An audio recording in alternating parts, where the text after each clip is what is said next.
natin every meal time. So, ano po yung itsura ng Pinggang Pinoy natin? Di ba po, 1/4 for foods. Another 1/4 po para saan? Sa grow. Tapos yung kalahati, nandun po yung ating low foods na kung saan ito po ay nakahati sa dalawa. No? Ang importante na may pakita po natin yung suporta sa masasakat mangingisda natin. So, paano po natin ito masasuportahan? No? Masasuportahan po natin ang ating mga masasakat mangingisda sa pamamagitan ng pagbili ng mga lokal na produkto po natin, na gulay at prutas, at the same time, yung mga in season, no? Yung mga nakapanahon na gulay at prutas po natin. Then at the same time, kapag tinangkilik po natin itong mga ito, mas nababawasan po natin yung tinatawag na environmental impact, na kung saan ito po ay ito pong mga ito ay nagkakaroon ng masamang epekto sa ating kapaligiran. Ngayon, ito naman po yung kaugnay na tema natin. No? Kanina yung pangkabuang tema natin o pangkalahatang tema, ano po nga ulit yun? Sabipan, sama-sama sa nutrisyong sapat para sa lahat. Ngayon, para sa kaugnay na tema o sub-theme natin this year, ito po ay nutrisyon at kalikasan, ating pangalagaan. Ngayon, ang ating sub-theme this year ay nilalayan po nito na mapalawak po yung kaalaman po ninyo ng ating publiko na napakahalaga ng pangangalaga ng kalikasan po natin, ng ating environment. Kasi kapag po na-maintain natin no, yung pangangalaga sa ating kalikasan, na nakaka-apekto sa paggawa ng mga produktong pang-agrikultura, fisheries, at sa mismong food system natin. So, paano po ito nakaka-apekto, no? Kapag po merong malakas sa bagyo, ano po yung pinaka-sektor ang nakaka-apektuhan? Agriculture. Yes, no? Yung mga magsasaka at mangingisda natin, which is part po sila ng ating agriculture sector.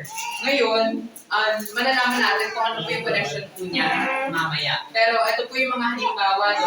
Ang mga halimbawa po na kaidudulot ng climate change o patuloy na pagtaas ng temperatura ng ating mundo, ang sobrang pag-init ng panahon, una, at ang pangalawa is malalakas ang pag-uulan. Ayan, so paano po ba supply ng pagkain? Ngayon, kapag nasira po ito at nawala no, yung supply ng pagkain natin, ano po mangyayari sa bilihin natin? Magmamahal at magtataas, no? Kapag po nagmahal at magtataas ang ating bilihin, ano po ang mangyayari sa atin? No? Hindi po tayo makakabili, no? At mahihirapan po tayo punan ang bawat pagkain na kinakailangan po ng ating katawan. Kaya naman, kapag ganun po ang nangyari, mas magiging prone po tayo sa iba't ibang forms of malnutrition, specifically sa undernourished side, no? Na kung saan ito po ay magre-resulta sa underweight, wasted, and stunted. Okay, maliwanag po? Okay. Ngayon naman po yan po, na-explain po kanina, no, nung ang climate change ay nagdudulot po sa pag-anomalya sa ating food production na kung saan nagiging dahilan po ito sa pagtaas ng mga bilihin, particular na po sa ating pagkain.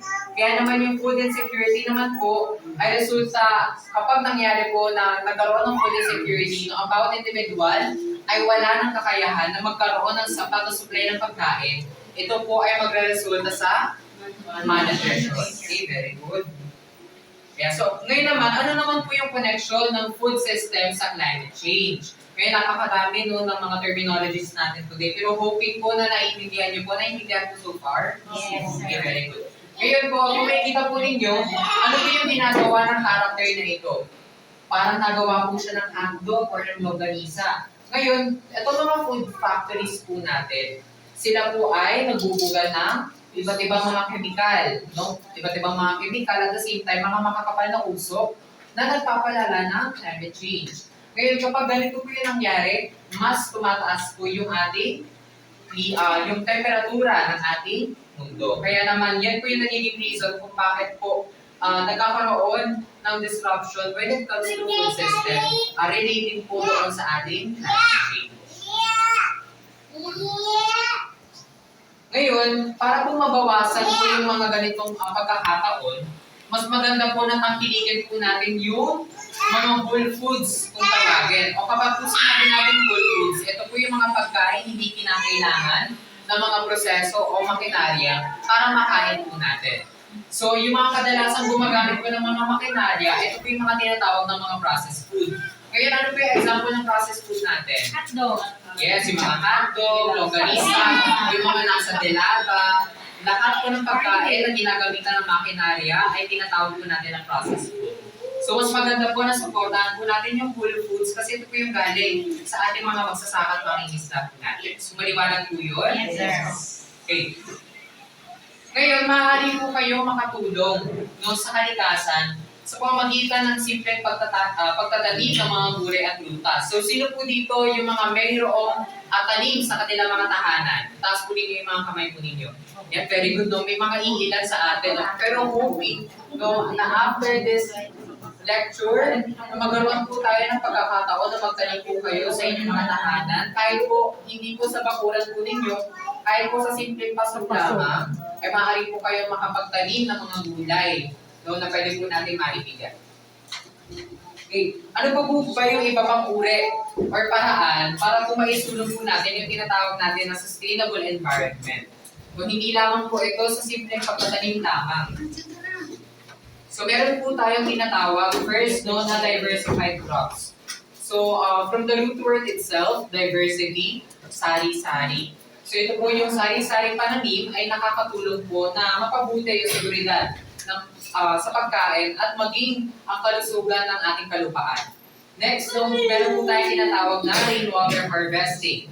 Kapag po sinabing natin rainwater harvesting, every time na umuulan, iniipon po natin ito, no?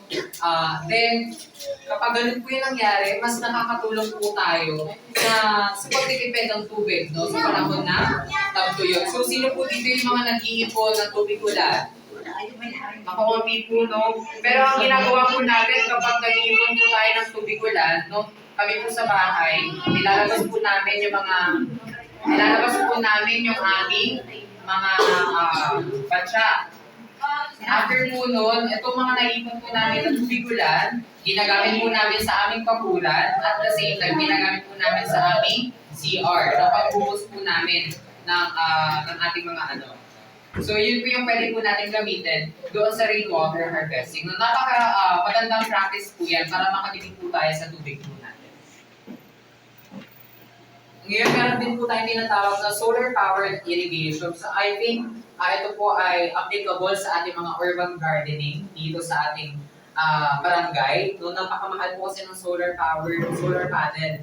Kaya naman ito po ay ginagamit. Pero para po sa inyong kaalaman, no, kapag po sinabi natin solar-powered irrigation, ito po yung gumagamit po tayo ng enerhiya mula sa araw, no, sa sun. No, kung saan ito po ay nagpapaandar ng ating mga makina no, para po sa pagbomba ng tubig. No, ginagamit, ito po yung magsisilbing kuryente po ng ating mga irigasyon. Next, meron po tayo pang-apat. Ito po yung agroforestry na kung saan hindi lamang po ang mga halaman at ang puno ang itinatanim natin. Bagkos meron din po kayo mga alagang manok, may mga baboy. So, sino po dito yung may alagang manok?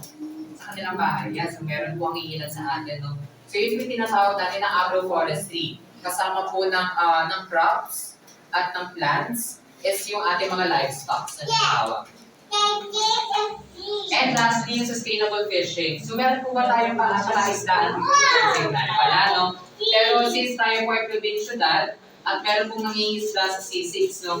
Applicable ito sa ating syudad, no? Kung saan, ito po yung responsable paghuli po ng mga isda para po, hindi lang po kayo yung nakikinabang ng mga isda po natin, no? Bagkus, ito po ay naaabutan pa ng mga future generations po natin, or yung mga kabataan at mga anak po natin.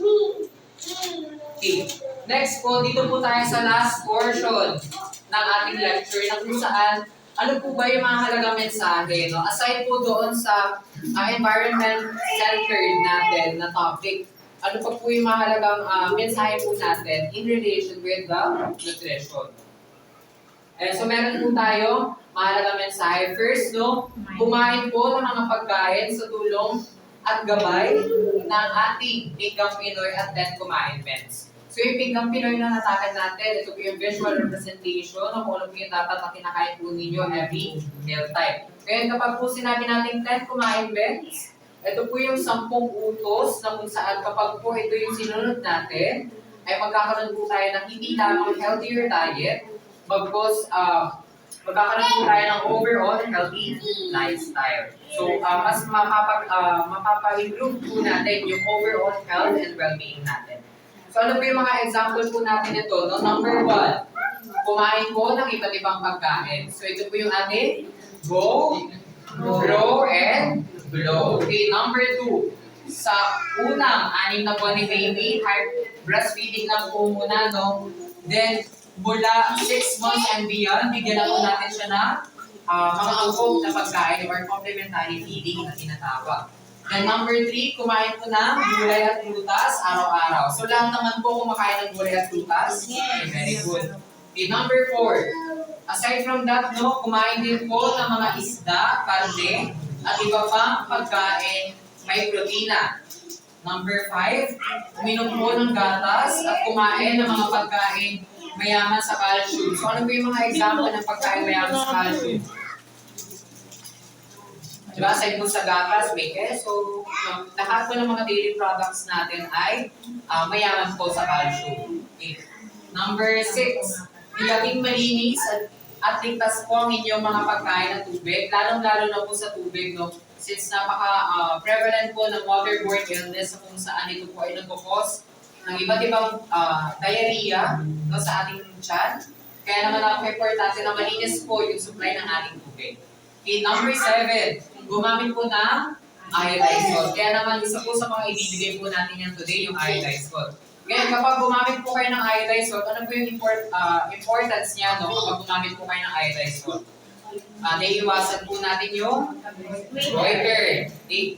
Then at the same time, naiiwasan po natin yung iodine deficiency disorder, lalong-lalo na po sa ating mga babies. Kasi po, napaka-importante po nun para maging normal, no, yung cognitive thinking po ng ating mga anak.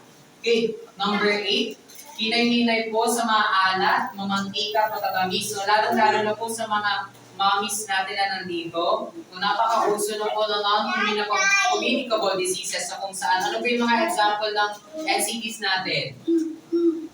Yung mga usong sakit po sa inyo, sa edad po ninyo. High blood, hypertension, ano pa po? Diabetes. Kaya ano pa po? Ang mataas ang cholesterol. Ano pa? Yung mataas ang sugar. So, yun po yung example na maiwasan po natin yung mga ganitong instances. And at the same time, isa po sa mga nakakalungkot na nauso po